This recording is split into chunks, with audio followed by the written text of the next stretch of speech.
Henry Moray, an electrical engineer from Salt Lake City, believed humans could pry energy directly from the cosmos and proved his point in public demonstrations. His radiant energy device, which drew power from space, ran for days at a time. Many respected authorities witnessed demonstrations of his tabletop device, which with no moving parts could light incandescent bulbs, heat a flat iron, and run a motor.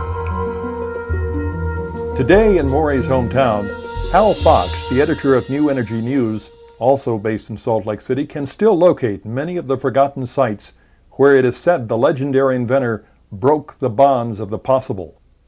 This is the area where Henry Moray's laboratory was. They tore down the laboratory, and I remember T. Henry Moray's house with two big power poles with a wire strung between them and lines going down into his basement window. And we were told at the time that he was running his house on power that he picked up just out of the air. New energy pioneer and theoretician Tom Bearden believes many of today's most astonishing discoveries owe much to the work of heroes earlier in this century. T. Henry Moray demonstrated dozens and dozens and dozens of times this beautiful developments that he had made. He was suppressed by actually an agent being planted in his lab, probably a double agent, apparently worked for both an American agency and also the Russians. He was shot at on the streets. He had to ride in a bulletproof car. He was shot in his lab, physically shot. The Russians tried to kidnap him once in New York City, almost like a dime store novel, every bit true.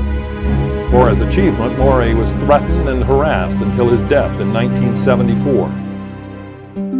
Walter Russell, a painter and scientific theoretician whose ideas about alchemy and the transmutation of metals are only beginning to be understood, predicted tritium, deuterium, neptunium, plutonium, and other elements in 1926. His ideas were ridiculed. In the same decade, Royal Raymond Rife invented a high magnification, high resolution light microscope which could see unstained living cells. He went on to develop electromagnetic methods for killing bacteria and promoting health. For his trouble, the authorities put him out of business and suppressed his inventions. Austrian Victor Schauberger made breakthrough discoveries with vortex turbulence in water and invented methods of energy generation which harmonized fully with the ecosystem. Forced to work for the Nazis in World War II, Schauberger was believed to be the principal source of rumored top-secret flying saucer technology in the Third Reich.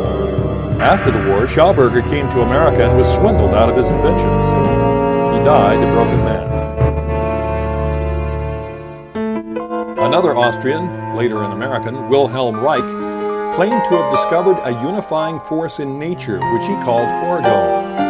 In 1948, the noted British educator A.S. Neal reported watching a small motor in Reich's shop running on orgone energy alone. Nevertheless, no one took up his work, and the FDA attacked him for his claims for orgone energy and for physical therapy. He died in federal prison, his books and papers burned.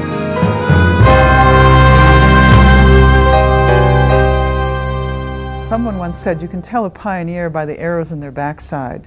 It's been very hard on people who come up with novel ideas that aren't fully understood. It's been so difficult for them to stand up to the ridicule, the scorn, the laughter, the lack of camaraderie, the lack of funding, the inability to publish. There's just an extraordinary number of battles that pioneers in new energy, in new science, and new medicine face and have always faced. Nevertheless, despite the unyielding opposition of entrenched interests in business, the academic world, and government, a new generation of courageous, albeit unorthodox pioneers carries on, and now seems poised on the brink of hitherto undreamed of possibilities in at least 3 areas: transmutation and rejuvenation, anti-gravity, and free energy.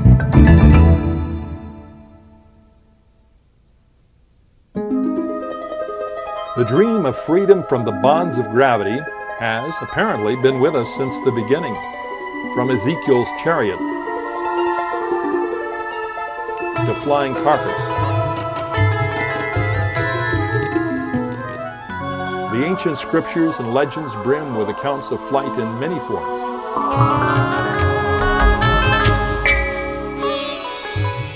Some of the most vivid come from ancient India. As far as I know, we have not actually recovered an ancient flying machine itself. We have uncovered the evidence of such machines. There are gold models which appear to be of flying machines which have been found in Colombia.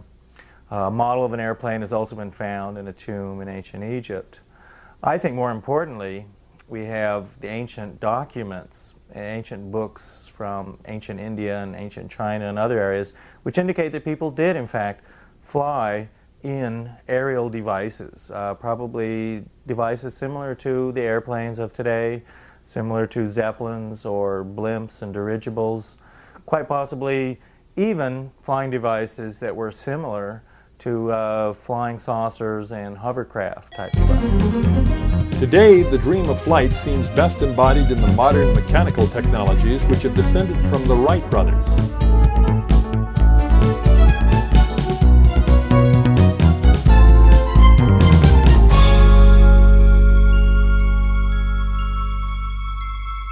But could there be a more efficient form of flight, one that somehow cancels out the forces of gravity?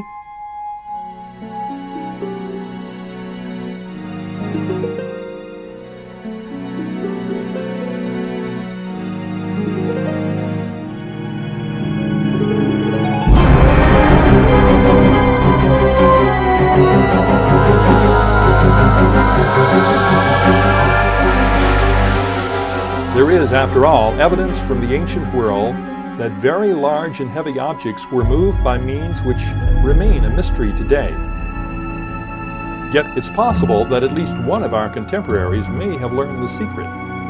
In Homestead, Florida, during the 1930s and 40s, Edward Lee Scullman, a reclusive immigrant working entirely by himself, placed over 1,100 tons of stone blocks to create a fantastic and mysterious structure called Coral Castle.